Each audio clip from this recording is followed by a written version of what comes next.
I want to walk you through how to make adaptations to the plant combinations that you find on the eGardenGo site when it is, everything about it is something that you like, but you find that it's not hardy in your zone. I garden in a rather temperate and mild climate, and so obviously, the plant combinations that you find on the eGardenGo site are going to be influenced by that.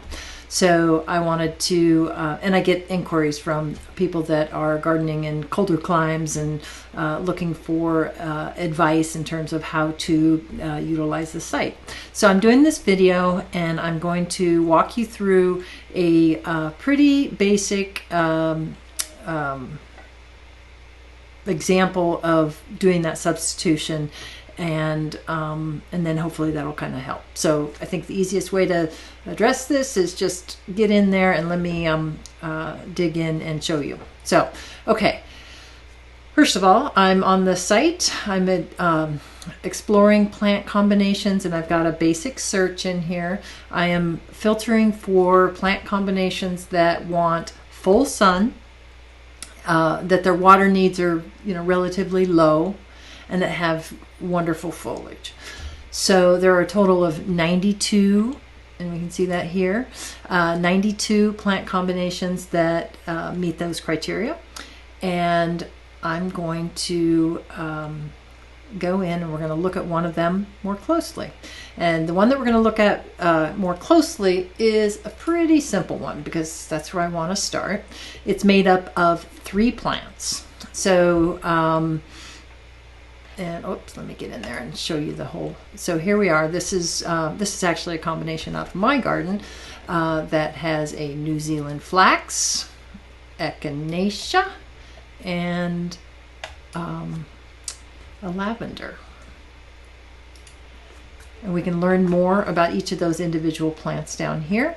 That echinacea is hardy to zone 6. The lavender is hardy to zone 5. And then we have the odd man out. This phormium, this New Zealand flax called Jester, isn't very hardy at all. For many parts of the country, you would treat it as an annual. It is only winter hardy to zone 8. And even in our climate here, sometimes we lose them. So, but they all contribute something to this planting combination, right? We've got variety of bloom shapes, which is, we've got the daisy shape and the spire shape, and those together are kind of a classic combination. And then the strappy foliage is what the phormium, the strappy colorful foliage is what the phormium is offering. So when thinking about adapting a combination to a colder climate, we got to figure out what is driving that. And so in this case, pretty straightforward. That New Zealand flax is just not hardy enough for if I'm gardening in zone 6. So let's take a look at how to find the best substitution for that phormium. So what I have here is I've searched for plants that are the same, share a lot of the same qualities as the phormium Jester. You can see that it showed up in my search here. So I have searched for plants that are evergreen, that want to live in full sun, that have strappy foliage that's attractive. So right now I've got like 8 results showing there. But the other very important thing is I need it to be hardy to zone 6. So I'm going to add that layer of criteria now. And you can see that my numbers got a lot smaller. And we are going to go in and look at some of those options. So I've got yuccas are a great choice because they match up so much. And actually I've even got some combinations here that are really quite similar to the other one that we were just looking at. So we have this yucca, the one that we're looking at is Bright Edge, is combined with a sedum and an echinacea here. So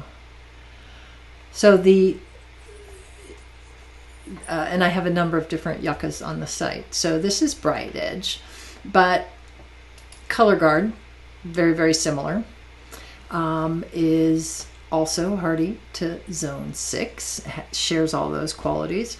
So the question is would that work? And I think that it would.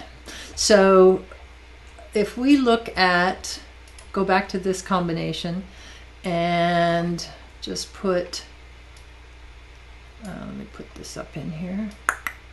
If I put this in here as, or maybe I'm going to even pull in this other photo just because you can kind of see it in its entirety.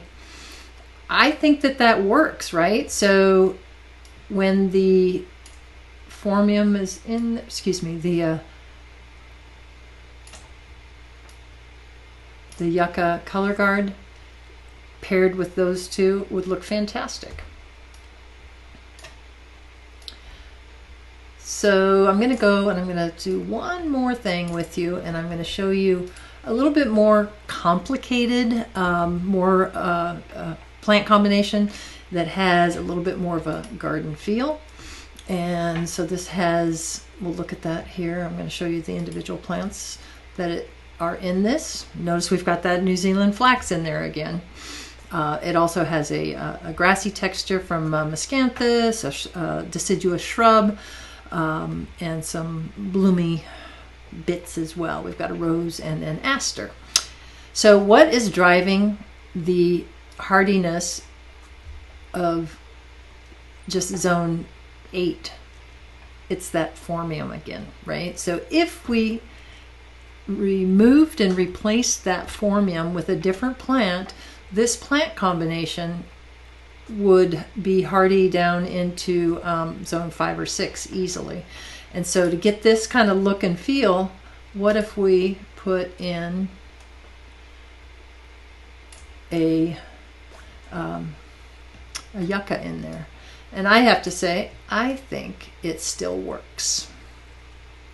So I hope that just this kind of illustration helps you see how you might make substitutions for plant combinations that are just a little bit too tender for your garden situation. So the trick is to get in there and find the individual plant that is the culprit, if you will, and find a substitution for that plant that will grow for you. So I hope this was helpful, and until next time, bye.